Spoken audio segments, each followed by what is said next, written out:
English నేర్చుకుని అనర్గళంగా మాట్లాడాలనుకుంటున్నారా? అయితే వెంటనే కాల్ చేసి రిజిస్టర్ అవ్వండి. Welcome to our channel. ఈ రోజు మనతో పాటు రమగారు ఉన్నారు. నమస్తే రమగారు. నమస్తే జయ. రమగారు, విక్రమ బేతాల కథలు విని చాలా రోజులు అయినట్లుగా అనిపిస్తా ఉంది. మన మహేష్ వచ్చినప్పుడల్లా మేడం బేతాల కథ చెప్తున్నారా అని అడుగుతున్నాడు. దానితోడు మనం ఇప్పుడు కాశీ మజిలీలని ఈ సిరీస్ లో ఎక్కువ చేస్తూ ఉన్నాం కదా. బేతాళ కథలు కూడా చేద్దాం. అయితే ఇవాళ సందర్భం ఏంటంటే, ఈ బేతాళ కథలకి మనకి ఒక ఫోటో పిక్చర్ చూస్తుంటాం చందమామలో, అందరికీ గుర్తుండి ఉంటుంది. ఒక రాజుగారు సమున్నతాకారం, చేతిలో కత్తి పుచ్చుకుంటాడు, మచ్చచక్క మీసం మీసం మెలేసి ఉంటుంది. తర్వాత ఏమో ఒక శవాన్ని భుజాన్ని వేసుకుంటాడు. చెప్పులు కూడా డిఫరెంట్ గానే ఉంటాయి ఆయనవి. ఒక అడుగు ఇలా ముందుకెళ్తున్నట్టుగా ఒక సీన్ కనపడుతుంటుంది. పైన అక్కడక్కడ డీటెయిలింగ్ ఏంటంటే కొన్ని పిశాచాలు ఏవో గాల్లో ఎగురుతున్నట్టు, ఆ తర్వాత ఏమో 2 గబిలాలు ఎగురుతున్నట్టు అలా కనపడుతుంది. బేతాళుడు చందమామలో అసలు మనకి విక్రమ బేతాళు అనగానే వెంటనే వచ్చే పిక్చర్ అది. ఆ చిత్రాన్ని వేసిన శ్రీ శంకర్ గారు 97 ఏళ్ల వృద్ధులు 4-5 రోజుల క్రితం పరంపదించారు. అది చూసిన తర్వాత పేపర్లో చూశాను, నాకు వాట్సాప్లో వచ్చింది. 2-3 పంపించారు. మీరు బేతాళ కథలు చెప్తారు కదా, ఆ చిత్రకారులు ఆయన పెద్దవారు అయిపోయారు, చాలా పెద్దవారు. చందమామ 60 ఎప్పుడో ఎన్ని సంవత్సరాల క్రితందో కదా, అప్పటి నుంచి ఆయన బేతాళ కథలు 700 కథలకి బొమ్మలు వేశారట ఆయన. పైగా ఈ బేతాళ ఈ పిక్చర్ని మన దృష్టిలో మనకి మనసులో నిలిపేసేంత ప్రతిభావంతమైన చిత్రకారులు అనమాట ఆయన. వారి గౌరవార్థం ఈ కథ వారికే డెడికేట్ చేస్తున్నాం. ఆయన ఆత్మకి శాంతి చేకూరాలని ప్రార్థించేద్దాం. ఈ కథని మనం మామూలుగా చూడండి, విక్రమ బేతాళ కథలు కల్పితం అని రాసి ఉంటాయి. ఒరిజినల్ కథట ఇది నేను చెప్పబోయేది. ఈ ఒరిజినల్ కథ ఎక్కడి నుంచి తీసుకున్నామంటే, మనం చందమామ కథల్లో కూడా వచ్చింది. ఇది ఎప్పుడు 50s లో వచ్చి ఉంటుంది. తర్వాత కదా కల్పితాలు వచ్చినాయి. మొదటి కాలం అంతా పుస్తకంలో ఉన్నవే వేశారు. కథా సరిత్సాగరంలో ఉంది ఇది. కథా సరిత్సాగరంలో ఈ విక్రమ మార్కుడు అని కాకుండా పేరు కొంచెం వేరేగా ఉంటుంది, కానీ ఇవే కథలు, బేతాళుడి కథలే అనమాట. ఆ కథ చెప్దాము. దీనికి రిలేటెడ్ ఇంకొక డ్రామా కూడా ఉంది, అది కూడా చెప్దాం. పెద్ద కథ కొంచెం బ్రీఫ్గా చెప్పేసేద్దాం. సరే, పట్టువదలని విక్రమార్కుడు మళ్ళీ శ్మశానం లోపలికి నడిచాడు. మర్రి చెట్టు ఎక్కాడు. అక్కడ వేళ్లాడుతున్న శవాన్ని భుజాన్ని వేసుకున్నాడు. దిగి నడవటం మొదలుపెట్టాడు. శవాన్ని ఆశ్రయించుకున్న ఉన్నటువంటి బేతాళుడు, రాజా నీకు మార్గాయాస తెలియకుండా ఒక కథ చెప్తాను, నువ్వు ఇక్కడి నుంచి అక్కడికి నడిచి వెళ్ళాలి కదా అన్నాడు. సరే, కథ చెప్పమన్నాడు. పూర్వం జీమూతకేతువు అనే ఒక విద్యాధర రాజు ఉండేవాడు. విద్యాధరులంటే దేవతల్లో ఒక తెగ. వీళ్ళకి కాలగమన విద్య, కామరూప విద్య అవన్నీ ఉంటాయి. విద్యాధరులు ఒక ప్రత్యేకమైన జాతి, గుహ్యకులని అలా చాలా ఉన్నాయి వాళ్ళకి పేర్లు. కథా సరిత్సాగరం అంతా ఈ విద్యాధరుల మీదే నడుస్తుంది. వీళ్ళకి సంగీతాలు సాహిత్యాలు బాగా క్షుణ్ణంగా వస్తాయి. ఏవైనా శాపవశాత్తు భూలోకంలో పుట్టే గంధర్వంశతో పుట్టారని చెప్పుకుంటుంటామా, వీళ్ళు మళ్ళీ వెనక్కి వెళ్ళిపోతారని అలా చాలా కథలు వింటామన్నమాట. ఈ జీమూత కేతువుకి లేక లేక ఒక కుమారుడు కలిగాడట. ఆయన చాలా స్ఫురద్రూపి, చాలా దయాళువైన అబ్బాయి. ఈయన బోధిసత్వుడి అంశతోటి జన్మించాడని చెప్తారు. జీమూత వాహనుడు అతని పేరు. అయితే ఈ విద్యాధర రాజ్యంలో కల్పవృక్షం వీళ్ళ వంతుకి వచ్చిందట. కల్పవృక్షం కోరిన కోరికలు తీరుస్తుంది. ఆ జీమూత వాహనుడు అనేవాడట, ఇలా మనకి అన్నీ ఉన్నాయి, మనకి సంగీత సాహిత్యాలు ఉన్నాయి, కామరూప విద్య, కాలగమన విద్య ఉంది, ఎన్నో విద్యలు ఉన్నాయి మనకి. అన్నిటికీ అవకాశం ఉంది. భగవంతుడిని చేరేందుకు సులువైన మార్గాలు మన దగ్గర ఉన్నాయి. మనకెందుకు కల్పవృక్షం?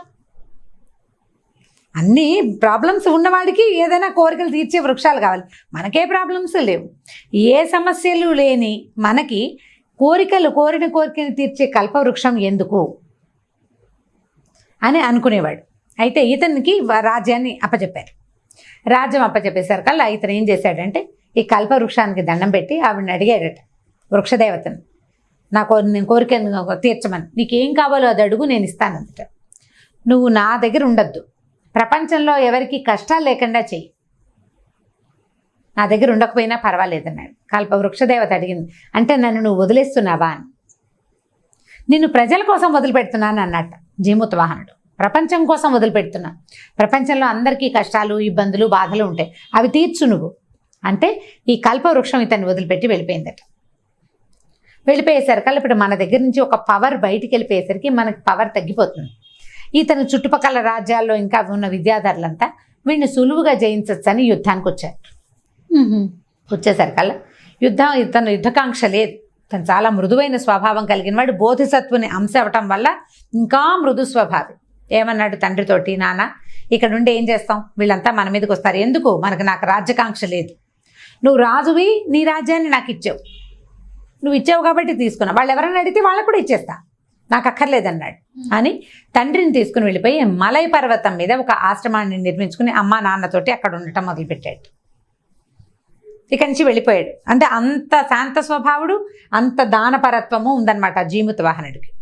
ఇక్కడికి వెళ్ళిన తర్వాత ఏమైంది, ఈ మలై పర్వతానికి వెళ్ళిపోయి ఉండిపోయాడు కదా, ఆ పర్వత ప్రాంతాల్లో ఉన్నటువంటి ఒక రాజకుమారుడితోటి ఇతనికి స్నేహమైంది. మిత్రావసువు అనేవాడితోటి స్నేహం కలిసింది. వీళ్ళిద్దరూ బాగా కబుర్లు చెప్పుకుంటూ ఉండేవాళ్ళు. ఈ మిత్రావసువు తండ్రి పేరు మలైకేతు అనుకుంటున్నా. అదేంటి చిన్న చిన్న పేర్ల మీద చాలా కాలం అయిపోయింది, ఇప్పుడో చదివాను, పేర్లు వదిలేద్దాం లేట్. మిత్రావసువు పేరే గుర్తుంది. సో ఈ మిత్రావసువుతోటి స్నేహంగా ఉండేవాడు. అతనికి ఆ మిత్రావసువుకి ఏంటంటే చాలా హీరో వర్షిప్. రాజ్యాన్ని వదిలేయటం ఏమిటి, కల్పవృక్షాన్ని వదిలేయటం ఏమిటి, ఇంద్రుడంత వాడు కల్పవృక్షం తనకు కావాలని ఉంచుకుంటే ఇతను ఎంత త్యాగశీలి, చాలా ఉత్తమ గుణాలు కలిగి ఉండటం వల్ల ఈయనంటే అతనికి చాలా ఇష్టం. అయితే ఈ మన జీమూత వాహనుడు ఒకనాడు మలై పర్వతం మీద తిరుగుతూ ఒక అందమైన అమ్మాయిని చూశాడట. చాలా అందంగా ఉంది అమ్మాయి. ఆ అమ్మాయి కూడా ఇతను చూసింది. లవ్ ఎట్ ఫస్ట్ సైట్, వీళ్ళిద్దరూ ఒకళ్ళనొకళ్ళు ప్రేమించుకున్నారు. ఈ అమ్మాయిని వివాహం చేసుకోవాలనుకున్నాడు. కానీ ఆ అమ్మాయి ఎవరమ్మాయో, ఇతనికి ఏం రాజ్యం లేదు, ఏమీ లేదు, ఆశ్రమం కట్టుకుని ఉన్నాడు. అయితే అమ్మాయి ఏం చేసిందట, నేను ఎవరినో ప్రేమించాను, ఈ పెళ్లి చేసుకుంటానంటే తండ్రి ఏమంటాడు అని ఒకరోజు ఆ దేవి ఆలయం బయట ఉన్న కల్పవృక్షానికి, చందనపు వృక్షానికి ఊరేసుకోపోయిందట. ప్రేమ నెరవేరదు, అతను ఎవరో రోడ్డు మీద పోయేవాడని. అప్పుడు దేవి ఆజ్ఞ వినపడిందట, విద్యాధర మహారాజు చక్రవర్తికి నువ్వు భార్య అవుతావు, నువ్వు బాధపడకు, నువ్వెవరిని వలిచావో అతను సామాన్యుడు కాదు, విద్యాధర చక్రవర్తికి భార్య అయ్యే లక్షణాలు ఉన్నాయి, ఈ ఆత్మహత్య మహాపాపం, ఈ పని చేయొద్దు, ధైర్యంగా ఉండమని దేవి వాక్యం వినపడింది ఆ అమ్మాయికి.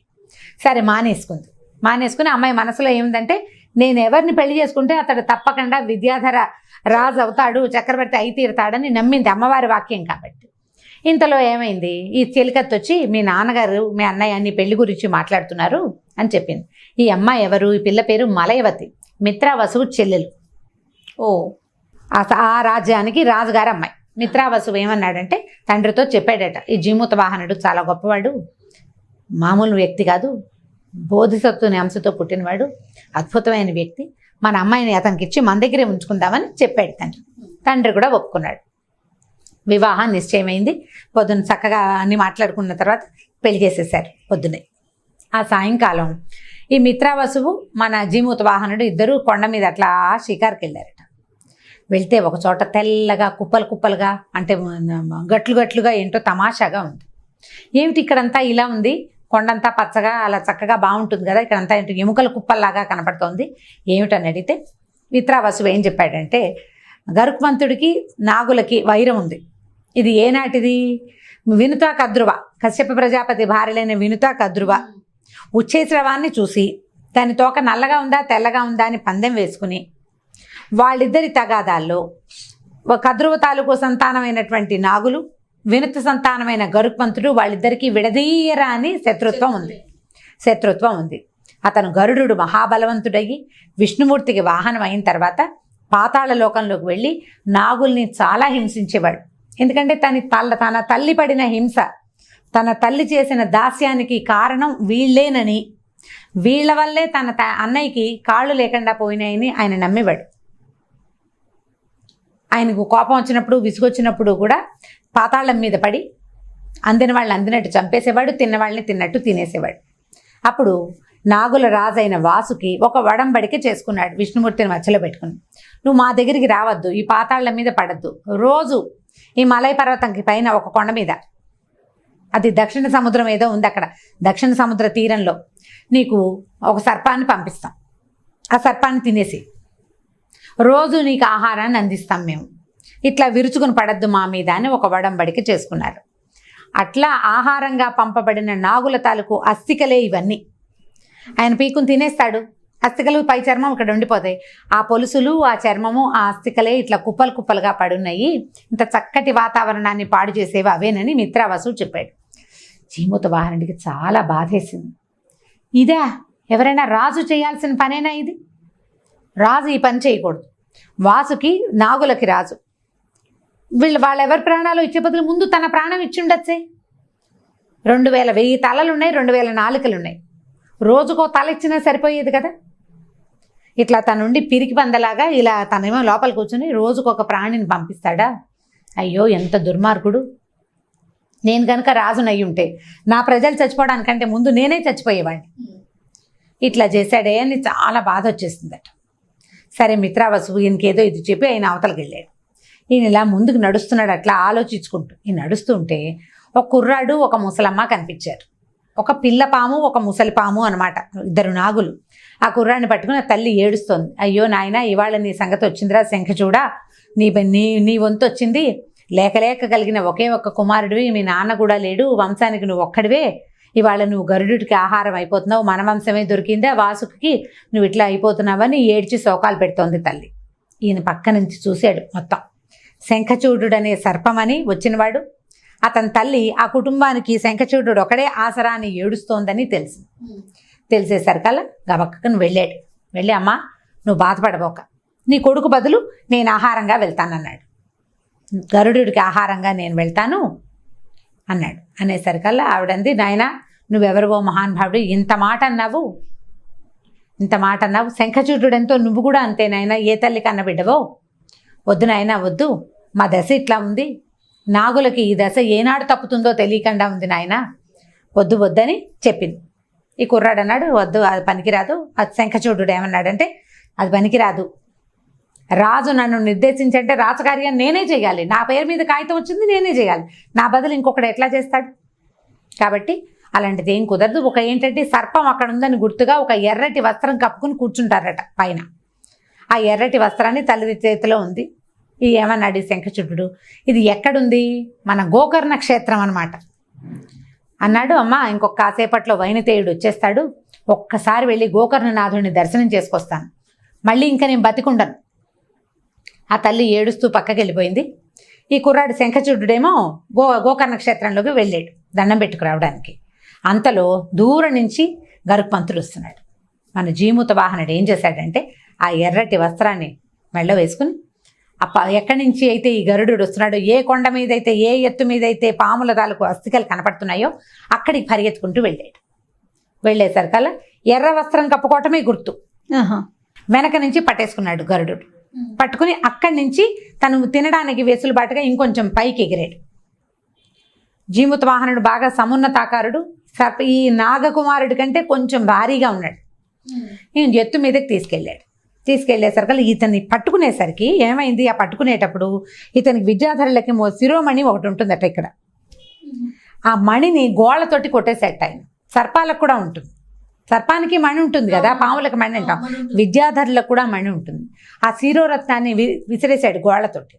ఆ విసిరిన మణి ఈ చిలకత్తలతో కూర్చున్న మలైవతి దగ్గర పడింది.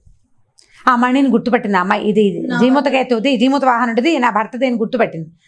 దాని నిండా రక్తసిక్తంగా ఉంది, అది పెరికేసినట్టుగా ఉంది. వీళ్ళు రక్తసిక్తంగా ఉన్న మణి పడేసరికల్లా అమ్మాయి కంగారు పడింది. మామగారిని అత్తగారిని పిలిచింది. వాళ్ళు చూసుకుని అమ్మో ఇది జీమూత వాహనుడిదేనండి, అది ఎక్కడి నుంచి వచ్చిందో తెలియక అటు ఇటు పరిగెడుతూ వెతుక్కుంటున్నారు వాళ్ళు. ఈ మణి పడిపోయింది. ఈ కుర్రాడు ఈ పట్టుకునేసరికల్లా ముందున్న మొహం మీద గోళ్ళు తగిలినాయి. ఈ వీపు మీద పట్టుకునేటప్పుడు కూడా మానవ శరీరం తొందరగా రక్తం గారిపోతుంది కదా. ఈ గోకర్ణ క్షేత్రానికి దర్శనం చేసుకోవడానికి వెళ్ళిన శంఖచూడు వచ్చేసరికల్లా తను ఎక్కడ ఇందాక నుంచున్నాడో అక్కడ కొత్తటి నెత్తురు, అప్పుడే కారిన నెత్తురు కనపడేసరికి తెల్లబోయాడు. నేను ఇక్కడే ఉంటే ఎవరి నెత్తురు ఇక్కడ కారింది, ఇక్కడ పడ్డ నెత్తురు ఎవరిది అని అనుకుని చూసేసరికల్లా దూరంగా ఎత్తు మీద గరుత్మంతుడు ఎవరినో తింటున్నాడు. గరుత్మంతుడు అంటే పెద్ద గరుడ పక్షి, కాళ్ళతోటి ఒక శరీరం మీద నొక్కిపెట్టి ముక్కుతోటి ఆహారం మాంసం తీస్తుండేసరికల్లా పరిగెత్తుకుంటూ వచ్చాడట శంఖచూడు. పరిగెత్తుకొచ్చాడు. ఈ తలెత్తి చూసిన గరుత్మంతుడికి కనపడింది వాడెవడో పరిగెత్తుకొస్తున్న సంగతి. ఈ కిందకు చూస్తే ఆయన కనిపించింది. ఈ కింద తను తింటున్నవాడు నాగుడు కాదు, తినడం ఆపేశాడు. వీడెవడు తింటుంటే ప్రాణభయంతో నొప్పితో దుఃఖంతో ఉండవలసిన వాడు ఆనందంగా ఉన్నాడు. ఒక జీవిని రక్షిస్తున్నానన్న సంతోషంతో ఆయన సంతోషంగా ఉన్నాడు. నేను ఒంట్లో నుంచి మాంసపు ముక్కలు లాగేస్తున్నా కూడా ఏమీ భయం లేదు, దుఃఖం లేదు, నొప్పి లేదు, సంతోషం కనపడుతోంది. ఇతను ఎవరో మహాపురుషుడిలాగా ఉన్నాడు, ఏం చేయాలి అని ఆపైతే వెంటనే ఈ జీమూతవాహనుడు అన్నట, నాయనా ఇంకా నా శరీరంలో బోళ్ళంత రక్తము మాంసము ఉన్నాయి, నీ పొట్ట ఇంకా నిండినట్టు లేదు, ఎందుకు ఆగేవు? నన్ను భక్షించి నీ ఆకలి తీర్చుకో, ఒక జీవిని రక్షించిన పుణ్యాన్ని నాకు ఇవ్వు అనేసరికి ఈయనకు అర్థమైంది తను తినవలసిన వాడు వీడు కాదు అని. ఆగిపోయాడు. శంఖచూడుడు పరిగెత్తుకుంటూ వచ్చాడు దగ్గరికి. గరుడా గరుడా ఆగు, నువ్వెవరో మహానుభావుడిని తినేస్తున్నావు, బోధిసత్వ అంశతో పుట్టినవాడు, నువ్వు వదిలిపెట్టు, అతన్ని కాదు నన్ను తిను అని పరిగెత్తుకుంటూ వచ్చాడు దగ్గరికి. వచ్చేసరికల్లా ఇంతకి కింద నుంచి మలైవతి, జీముతకేతువు ఆయన భార్య వాళ్ళు పరిగెత్తుకుంటూ వచ్చారు. వాళ్ళకు కూడా తెలిసింది ఇక్కడ షికారు చేస్తున్నారు. ఈ షికారు చేస్తున్నప్పుడు మిత్రావసు అవతలకి వెళ్ళిపోతే ఇతని దగ్గరికి ఏదో జరిగింది, ఆ మణి ఊడిపడిపోయింది అని. మిత్రావసు వచ్చాడు. అందరూ తలా ఒక పక్క నుంచి పరిగెత్తుకొచ్చారు. ఈ నెత్తురోడుతున్న ఈయన ప్రాణాలు వదిలేసరికి చచ్చిపోయాడు జీమూతవాహనుడు. ఆ పిల్ల గట్టిగా ఏడ్చింట మలైవతి, అమ్మవారు నాకు ఆజ్ఞ ఇచ్చింది, విద్యాధర చక్రవర్తి నాకు భర్త అవుతాడని, తను మరణించడానికి వీల్లేదు చెప్పింది నాకు. మరణిస్తే ఇంకా చక్రవర్తి ఎట్లా అవుతాడు? ఇంతలో అమ్మవారు ప్రత్యక్షమైందట. అక్కడ ప్రత్యక్షమై చేతిలో ఉన్న కమండలంలో నీళ్ళని చల్లింది ఆ శరీరం మీద. ఒక ప్రాణిని బతికించడానికి, పొద్దున పెళ్లి చేసుకుని ప్రేమించిన అమ్మాయిని పెళ్లి చేసుకున్న పెళ్లి కొడుకు ఒకడిని బతికించడానికి తన ప్రాణాలు వదిలేసినటువంటి ఆ అత్యద్భుతమైన అతని ప్రవర్తనకి, అతని గొప్పతనానికి దేవదందుబులు మోగినట్టు పైనుంచి పుష్పవృష్టి కురిసింది. దేవతలందరూ ఆకాశంలో నిలబడి చూస్తున్నారు. ఇట్లాంటి గొప్పవాడు ఇతను అడవులు పట్టిపోయాడు రాజ్యాన్ని వదిలేసి. దాంతో ఇతను లేచి కూర్చున్నాడు. గరుడు చాలా సిగ్గుపడ్డాడు. నేను పొరపాటు చేశాను, ఇంత పని చేశాను అంటే, నాయనా నువ్వు ఎంతో గొప్పవాడివి, నీ మాంసం తిన్న నాకు పరిహారం ఏం చేయమంటావు నన్ను? బోధిసత్వుని అంశ అంటే భగవంతుని అపరావతారం, అతని అంశని నేను భుజించడం ఏమిటి? ఇది నేను చేసిన తప్పు. ఇన్నాళ్ళు తిన్న నాగుల మాంసం ఒక ఎత్తైతే నీ బుక్కెడి మాంసం నాకు ఎక్కువైపోయింది, ఇది నాకు అరగదు, ఏం చేయమంటావో చెప్పమన్నాడు. ఈ చచ్చిపోయిన నాగులందరినీ బతికించమన్నాడు. ఇంకెప్పుడు నాగుల్ని తినద్దు నువ్వు, నాగులు నీకు ఆహారంగా ఉండరు. వాళ్ళ అమ్మ చేసిన తప్పుకి తరతరాలుగా వాళ్ళు శిక్ష అనుభవించాల్సిందేనా? ఒక్కళ్ళ పొరపాటు ఇన్ని తరాలుగా వాళ్ళకి శిక్షగా ఉండాలా? ఈ శిక్షని అంతం చేసేసేయి, ఈ క్రూర హింసని మానేసేయమని అడిగాడు. సరేనన్నట్ట గరుడు ఎగిరి వెళ్ళిపోయాడు. మిత్రావాసు వచ్చి తన భావాన్ని చేపరుచుకుని తీసుకెళ్ళి ఈ పెళ్లి కూతుర్ని పెళ్లి కొడుకుని ఇంటికి తీసుకెళ్ళిపోయారు. తర్వాత విద్యాధరులందరూ వచ్చి ఇట్లాంటి అపురూపమైన అత్యద్భుతమైన త్యాగానికి, దీనికి అంటే ఆయన చేసిన త్యాగానికి మేము ఇవ్వాల్సిన మర్యాద మేము ఇస్తాము అని చెప్పి ఇతన్ని విద్యాధర రాజ్యానికి చక్రవర్తిని చేశారు జీమూతవాహనుడు. ఈ కథ చెప్పాడు. ఇప్పుడు రాజా, ఈ కథలో ఎవరు గొప్ప త్యాగశీలి? జీమూతవాహనుడా, శంఖచూడుడా? వీళ్ళిద్దరిలో ఎవరు? జీమూతవాహనుడు తన శరీరాన్ని ఇంకొక ప్రాణికి బదులుగా ఆహారంగా ఇచ్చాడు గరుడుకి. పీక్కు తింటున్నా మాట్లాడలా. శంఖచూడు తన వాళ్ళ తప్పించుకున్నానని హాయిగా ఉండకుండా పరిగెత్తుకొచ్చాడు. వీళ్ళిద్దరిలో ఎవరు నిజమైన త్యాగశీలి అంటే రాజు చెప్పాట శంఖచూడుడే త్యాగశీలి. ఎందుకంటే జీమూతవాహనుడు దానం చేయటం అతని ప్రవృత్తి. అతను బోధిసత్వాంశతో జన్మించాడు, కల్పవృక్షాన్ని దానం చేశాడు, రాజ్యాన్ని దానం చేసేసాడు. దానం చేయటం అతని ప్రవృత్తి. శంఖచూడు ఒక సామాన్య ప్రాణి, చావు తప్పిందే చాలని పారిపోవలసిన వాడు. తన వల్ల ఒక మహాపురుషుడు ఈ రకంగా అవ్వకూడదని, తన కోసం అంత పెద్దవాడు త్యాగం చేయవలసిన అవసరం లేదని చచ్చిపోవడానికి సిద్ధపడి గరుడుకి ఎదురెళ్ళాడు. గరుడుకి ఎదురెళ్ళటం అంటే చావుకి ఎదురెళ్ళటం. వీడికి ఏమీ త్యాగం చేయాల్సిన పరిస్థితి అవి ఏమీ లేవు, పద్ధతి కూడా కాదు. తప్పిందే చాలరా దేవుడా అని పారిపోకుండా వెనక్కి తిరిగి వచ్చిన శంఖచూడుడే నిజమైన త్యాగశీలి. జీమూతవాహనుడి త్యాగం అతని చరిత్రకి తగినది, శంఖచూడుడి త్యాగం అతని జీవితానికి చాలా పెద్దది. కాబట్టి శంఖచూడుడే నిజమైన త్యాగశీలి అంటే శభాష్ అన్నట్టు బేతాళుడు. చాలా బాగుంది, బాగా చెప్పావు, కానీ నువ్వు మౌనభంగం చేసావు, నేను వెళ్ళిపోతున్నాను అని శవంతో సహా బేతాళుడు వెనక్కి వెళ్ళిపోయాడు. ఈ జీమూతవాహనుడి కథనని సంస్కృతంలో నాగానందం పేరుతోటి చక్కటి నాటకంగా చేశారు. నాగానందం దీని పేరు. చాలా బాగుంటుంది సంస్కృత నాటకం. ఇది సంస్కృత నాటకం అనే ఇన్ని రోజులు నేను చెప్పలేదు. ఓహో, ఆల్రెడీ చాలా మందికి తెలిసి ఉంటుంది సంస్కృత నాటకం కదా అని. కాకపోతే ఇవాళ శంకర్ గారి జ్ఞాపకార్థం ఒక మంచి కథ చెప్పాలి, అది కూడా ఒరిజినల్ కథ చెప్పాలని అనిపించింది అనమాట. 50s ఈ కథని చందమామలో కూడా వేశారు. ఇది కథా సాగరంలోనే ఉంది. చాలా బాగుంది రమ్మగారు. ఓకే అండి, నమస్తే. నమస్తే చేయ. ఇక ఈ వీడియో కనుక మీకు నచ్చినట్లయితే లైక్ చేయండి, షేర్ చేయండి. మరిన్ని వీడియోస్ కోసం మా ఛానల్ని సబ్స్క్రైబ్ చేసుకోండి.